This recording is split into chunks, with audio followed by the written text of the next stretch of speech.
This is COVID-19 Seattle. I'm Dave Ross. And I'm Aaron Granillo. A Port of Seattle police officer has been placed on paid administrative leave after posting a video online telling fellow officers they should not enforce coronavirus-related orders. Here's Officer Greg Anderson.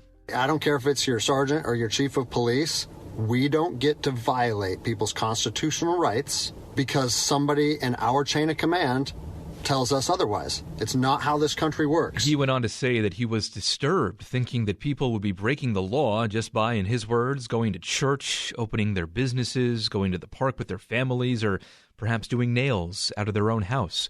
Officer Anderson's 8-minute video went viral. The reactions have been mixed. What say you, Dave? Well, I'm glad to hear an officer thinking seriously about when the government's going too far and when other officers have gone too far. His complaints seem to be with other officers.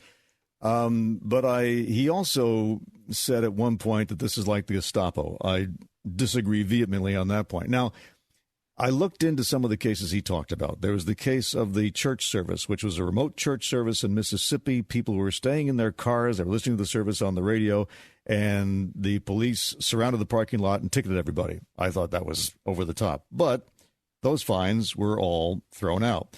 On the nail salon, there was a sting operation in Texas to close down these two women who were doing nails out of their home. But that was also tossed out. And in fact, the governor issued a directive saying, no, you will not be arresting people for this. We have better things to do.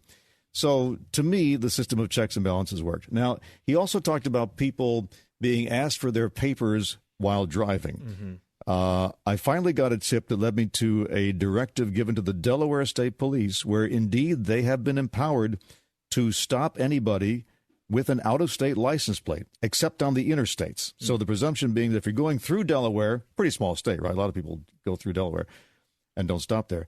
That's fine. But if you're on another road and it looks like you might be staying in Delaware, we want you to quarantine for 14 days. Yes, conceivably, it could be a show-me-your-papers situation, but for the purpose of preventing this infection, which we still can't stop. So there is another side of the story. I hope the guy doesn't get fired, but the problem he has now is, I think, insubordination because he was told to take the video down and did not. I want to go back to Delaware for a second. You're saying that in that state, if you're on a city road, for instance, and you have an out-of-state license plate, the police can pull you over just for that? I looked it up today. That's what the order says, unless they have changed it. Yes, having an out-of-state license plate is sufficient cause to stop a car, ask some questions, and if you're intending to stay, if you've come back from another state, if you're intending to stay, you would be asked to quarantine yourself for 14 days. You're not going to be arrested, but you'd be directed to quarantine yourself. Quarantine yourself back in your home state? No, quarantine yourself at your destination in Delaware, or go back to your home state. Wow, that feels like a lot of people won't like that. Well, no, I mean, that's like... There's a lot of stuff we don't like these days. Wow, that's amazing. By the way, about the Officer Anderson's 8-minute viral video, a lot of people seem to like him. Supporters raised more than $260,000, so Officer Anderson can hire a lawyer just in case.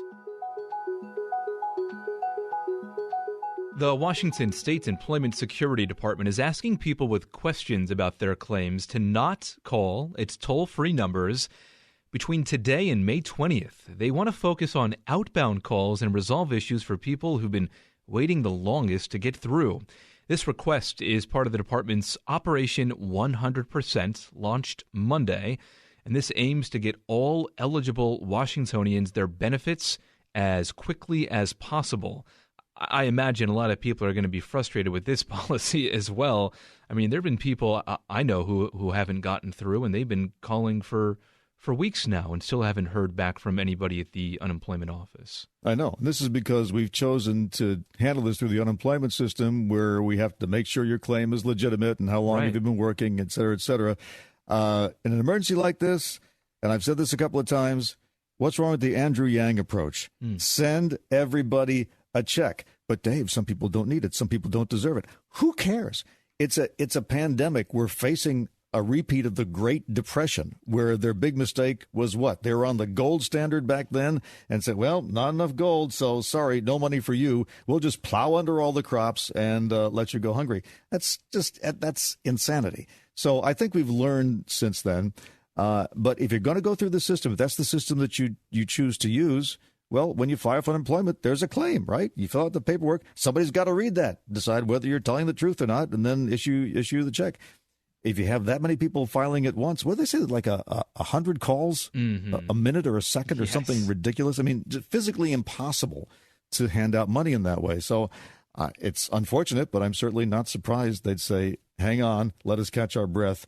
Don't call us for a week. Right. And by the way, the Employment Security Office, they have always said that you will be paid retroactively. So if you call next week, but you really got, fired or laid off or furloughed 3 weeks ago, you're going to still be paid ultimately, from 3 weeks prior. So hopefully that's good, as long as you have an understanding landlord or an understanding mortgage company. Yeah. Well, thankfully, we also have orders in place from the state and certain cities that are not allowing people to be kicked out for not being able to pay rent. So as long as that is still in effect and you're going to be paid later on, theoretically, it should work. But I'm sure we're going to have some stories come out where it didn't work as planned. And I just want to remind people, Andrew Yang warned us about this.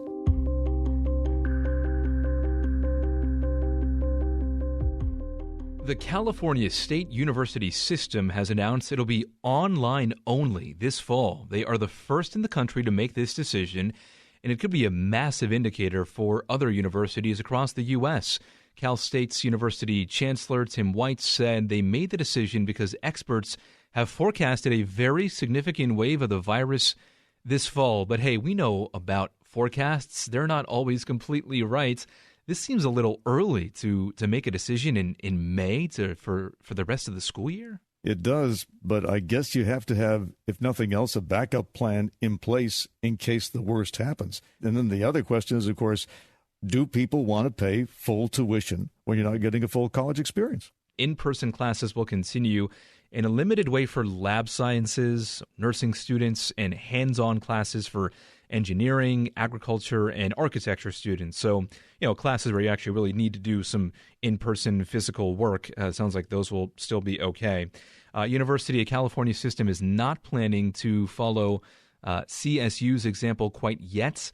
They're looking at a hybrid of online and in-person classes, but their board is meeting next week, and this conversation is on the table. As for UC San Diego, it announced an ambitious coronavirus testing plan. This week, they are going to start testing the 5,000 students who are still on campus. And in the fall, they plan to expand that to all 65,000 students, faculty, and staff. It does not hurt that they have their own medical center as well at UC San Diego. We have our own medical center through the University of Washington. I wonder if UW would do something similar here. We'll find out. It makes sense, right? They've announced that they have the testing capacity, just waiting for the swabs.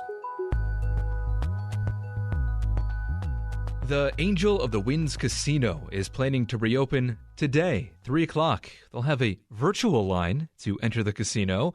You'll wait in your car in the parking lot, join the line via your cell phone, and then wait for a text message before you can stand in a real line outside of the main entrance. Now, everyone has to bring their own face mask, and you also have to undergo a temperature check. Occupancy also limited to 50%, but the casino, Dave, will be open 24/7. Is it time for casinos to get back to business? Well, it is if people show up and agree to the rules. This will be a great experiment to see just how attractive this more restricted experience is for people who want to spend a night out.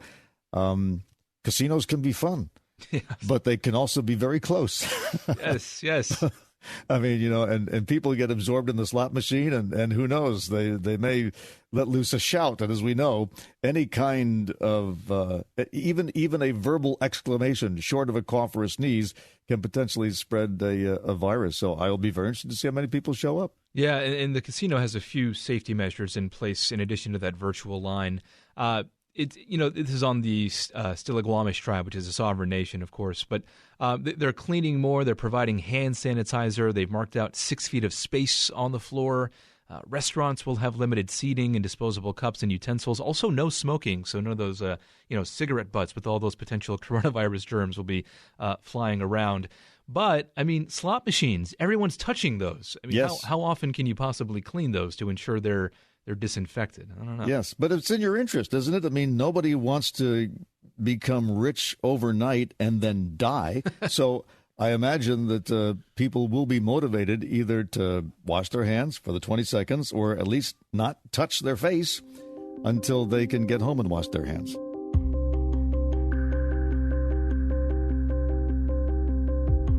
We will be back tomorrow and every day after with a 10-minute rundown of the daily local news. You can subscribe to this podcast. You can also find our news coverage on mynorthwest.com or listen live at 97.3 FM.